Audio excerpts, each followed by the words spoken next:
नमस्कार, आप देख रहे हैं द न्यूज़ 15। हमारे साथ में हैं सोशलिस्ट पार्टी के नेता बीएस यादव जी। हम उनसे सोशलिस्ट पार्टी और उनके संघर्ष के बारे में बात करेंगे। यादव जी, बताइए कि देश में समाजवाद को लेकर कई पार्टियां हैं। समाजवादी पार्टी है, आपकी राजद है आपका बिहार में।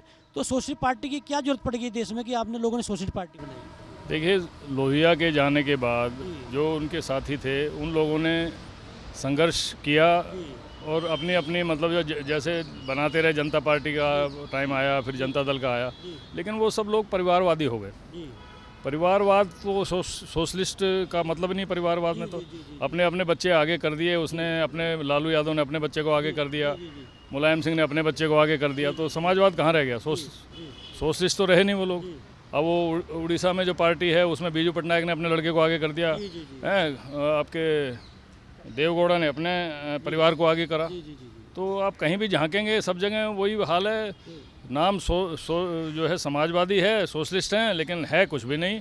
वो सब उसी वजह से देश में कमज़ोर हो गया सोशलिज्म। तो पुराने समाजवाद को और मौजूदा समाजवाद को आप किस रूप में देख रहे हैं? देखिए, सोशलिस्ट होना या समाजवादी होने का मतलब है कि सबको समान रूप से सब कुछ देना। परिवार पीछे रह जाता है। लोहिया ने शादी इसलिए नहीं करी क्योंकि पूरे देश में सबसे पीछे खड़ा आदमी जो है उसको सबसे पहले उसकी सोचनी है, लेकिन उन्होंने अपने परिवार की सोची। जो देश में समानता का अधिकार है, जो भगत सिंह ने भी किया या बहुत से क्रांतिकारियों ने भी बात की थी, तो समानता का अधिकार से मतलब यही था कि भाई हम लोग पूरे देश में आखिरी व्यक्ति तक जो है लाइट पहुँचाएँ, पावर पहुँचाएँ, उसमें जो है उसका मान सम्मान हो। लेकिन ये तो सामंतवादी राजा गए तो उसके बाद ये लीडर सामंतवादी हो गए सारे के सारे। और इन लोगों के सामंतवादी होने के बाद देश में वही प्रक्रिया हुई जो राजाओं के टाइम में थी। सारे एक केंद्रित हो गई सारी पावर और आम आदमी भटकता रहा। उसको इतना भी ज्ञान नहीं दिया गया कि भाई उसको ये बताया जाए कि भाई तेरा है क्या, ज़िंदगी क्या है, मतलब तेरे देश की बात क्या है, तुझे क्या मिलना चाहिए, तुझे शिक्षा मिलनी चाहिए, स्वास्थ्य मिलना चाहिए।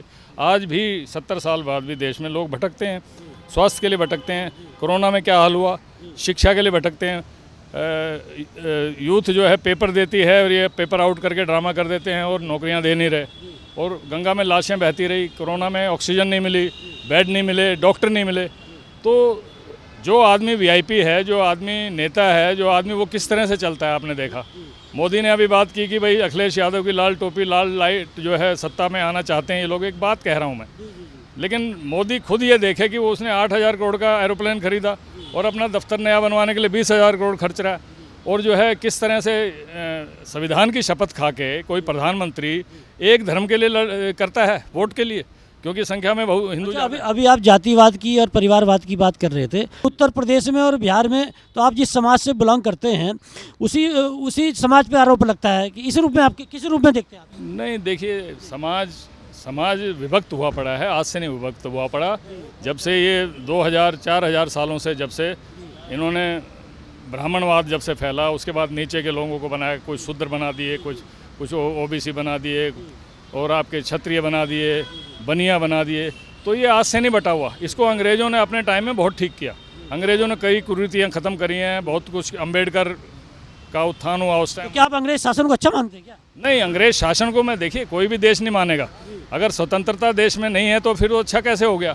लेकिन उनके नियम कुछ ऐसे थे कि उसको पुराने लोग अब भी मानते हैं कि भाई अंग्रेज़ों का शासन अच्छा माना करते थे, क्योंकि वो चीज़ें सारी नियम से करते थे, डिसिप्लिन से करते थे। अब हमारा देश आज़ाद हो गया और देश में आज़ादी के बाद आपको ऐसा लग रहा है कि आपकी सुनी नहीं जा रही। आपका जो ताकतवर आदमी है, जैसे टेनी है, उसको ताकतवर है, वो उसका अपराधी होते हुए भी 302 का अपराधी है, उसका खुद अपराधी है वो 302 का, और उसको मंत्रालय में मंत्री बना दिया गया। अब एक तड़ीपार है जो गृह मंत्री है आपका, पूरा फुल जो तड़ीपार था, केस था, क्या था, हैं। प्रधानमंत्री का भी वही हाल है, वहाँ दंगे हुए, ये हुए, वो हुए। तो अब वोट लेने का तरीका रह गया कि आप हिंदू मुस्लिम करो, और जो है सोशलिज्म तो ख़त्म हो गया ना जी। सोशलिज्म के लिए सोशलिस्ट पार्टी क्या कर रही है? सोशलिस्ट पार्टी हम सोच रहे हैं दोबारा से इसको जगाया जाए, नौजवानों को शिक्षा दी जाए, लोगों को समझाया जाए कि भाई आपकी नौकरियां नहीं हैं, आपको शिक्षा नहीं है, आपके परिवार में स्वास्थ्य सेवाएं नहीं हैं, तो आप जागो और सब एक हो जाओ। और ओबीसी हो, SC ST हो, अपर कास्ट हो, सब एक हो जाओ, भारत एक हो। इसके लिए क्या रणनीति अपना रही है?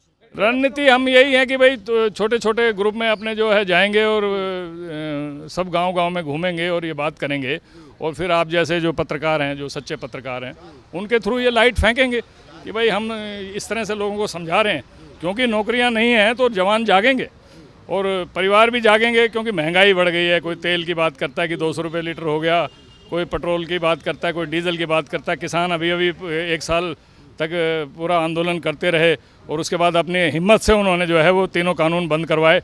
तो ये तो बदमाश हैं सारे के सारे, ये सरकार बदमाशों की, ये अपनी मर्जी से बलात् कानून ठोकते हैं, बलात् जो है डिमोनेटाइजेशन करते हैं, बलात् सारी चीज़ें करते हैं। तो अब हम जगाएंगे, आप जैसे पत्रकारों के थ्रू जगह जगह आप हम लोगों का सहयोग करोगे तो जागेंगे। तो जब अब तो ज़माना वही रह गया जी, अब तो टीवी का ज़माना रह गया, पोस्टर कोई पढ़ता नहीं, ना कोई किताब पढ़ता। तो टीवी में ही इंटरेस्ट है, तो टीवी का तो आप टीवी के राजा हैं।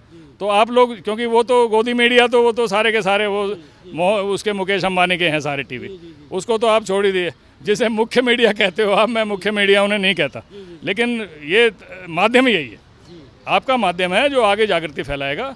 हमारा काम है बोलना, समझाना, हम शिक्षक हैं। धन्यवाद आप द न्यूज़ 15 से बात करने के लिए। ये थे सोशलिस्ट पार्टी के नेता और कह रहे हैं सोशलिज्म पर हम लोग काम कर रहे हैं, युवाओं को जगाएंगे और उन्हें अधिकारियों की लड़ाई लड़ने के लिए प्रेरित करेंगे। इस कार्यक्रम को हम यहीं विराम देते हैं। नमस्कार।